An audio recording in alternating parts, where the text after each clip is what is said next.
Welcome to my YouTube channel. ಈ ತಿಂಗಳ ಅನ್ನಭಾಗ್ಯದ ಅಕ್ಕಿ ಹಣ ಜಮಾ ಆಗಿದೆ ಅಂತೆ. ಯಾವ ಥರ ಚೆಕ್ ಮಾಡ್ಕೋಬೋದು ಅಂತ ಈ ವಿಡಿಯೋದಲ್ಲಿ ತಿಳಿಸ್ಕೊಡ್ತೀನಿ. ಬನ್ನಿ ವಿಡಿಯೋ ಶುರು ಮಾಡೋಣ.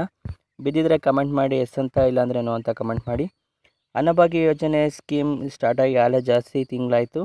ಕೆಲವರಿಗೆ ಅಮೌಂಟ್ ಹೋಗಿದೆ, ಕೆಲವರಿಗೆ ಹೋಗಿಲ್ಲ ಅಂತ ಹೇಳ್ತಿದ್ದಾರೆ. ರಾಜ್ಯ ಸರ್ಕಾರ ಅನ್ನಭಾಗ್ಯ ಯೋಜನೆ ಅಡಿಯಲ್ಲಿ ಫಲಾನುಭವಿಗಳಿಗೆ 10 ತಿಂಗಳ ಕೆಜಿಗೆ 34 ರೂಪಾಯಿ ಅಂತ ಕೊಡ್ತಾಯಿದ್ರು. ಏಪ್ರಿಲ್ ತಿಂಗಳ ಅಕ್ಕಿ ಹಣ ಚೆಕ್ ಮಾಡಿ ಯಾವ ಥರ ಚೆಕ್ ಮಾಡ್ಕೋಬೋದು. ಫಾರ್ ಎಕ್ಸಾಂಪಲ್, ನೀವು ಆಹಾರ ಇಲಾಖೆ ವೆಬ್ಸೈಟಲ್ಲಿ ಹೋಗಿ ಚೆಕ್ ಮಾಡಿದ್ರೆ ಅಲ್ಲಿ ಸರಿಯಾಗಿ ತೋರಿಸ್ತಿಲ್ಲ. ಈಗ ನೀವು ಯಾವ ಥರ ಚೆಕ್ ಮಾಡಬೇಕು ಅಂದರೆ, ಕರ್ನಾಟಕ DBT ಕರ್ನಾಟಕ ಅಂತ ಆ್ಯಪ್ ಇರುತ್ತೆ, ಅದರಲ್ಲಿ ಹೋಗ್ಬಿಟ್ಟು ನೀವು ಚೆಕ್ ಮಾಡ್ಕೋಬೋದು.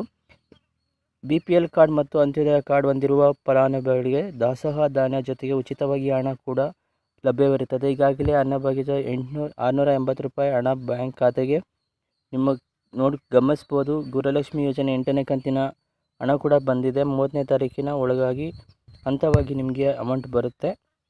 ನೋಡ್ಕೊಳ್ಳಿ, ಇಲ್ಲಿ 680 ರೂಪಾಯಿ ಈ ತಿಂಗಳ ಹಣ ಟ್ರಾನ್ಸ್ಫರ್ ಆಗಿದೆ. ಸ್ಕ್ರೀನಲ್ಲಿ ಕಾಣಿಸ್ತಿದೆ, ನೋಡ್ಕೊಳ್ಳಿ.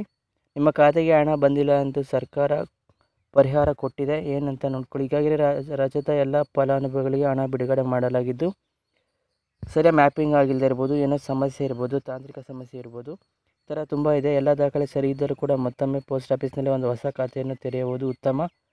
ಯಾವುದೇ ಬ್ಯಾಂಕಲ್ಲಿ ಕೂಡ ನೀವು ತೆರೆಯಬಹುದು. ಉದಾಹರಣೆಗೆ bank of Baroda, Canara bank, SBI ಎಲ್ಲ ಸರಿ ಇದ್ದರೂ ಕೂಡ ಬರ್ತಿಲ್ಲ ಅಂದರೆ ಹೋಗಿ DBT ವರ್ಗಾವಣೆ ಸುಲಭ ಆಗುತ್ತದೆ.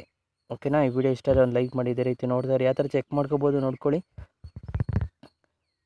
ಮೊದಲನೇದಾಗಿ ನಿಮ್ಮ ಮೊಬೈಲಲ್ಲಿ ಈ ಥರ ಚೆಕ್ ಮಾಡ್ಕೊಳ್ಳಿ. ನಿಮ್ಮ ಡಿಸ್ಟ್ರಿಕ್ನೆಲ್ಲ ಸೆಲೆಕ್ಟ್ ಮಾಡ್ಕೊಳ್ಳಿ. ಅಲ್ಲಿ DBT ಸ್ಟೇಟಸ್ ಅಂತ ಆಪ್ಷನ್ ಇರುತ್ತೆ, ಅಲ್ಲೂ ಕೂಡ ಚೆಕ್ ಮಾಡ್ಕೋಬೋದು. ನೀವು ಆ್ಯಪಲ್ಲೂ ಕೂಡ ಚೆಕ್ ಮಾಡ್ಕೋಬೋದು.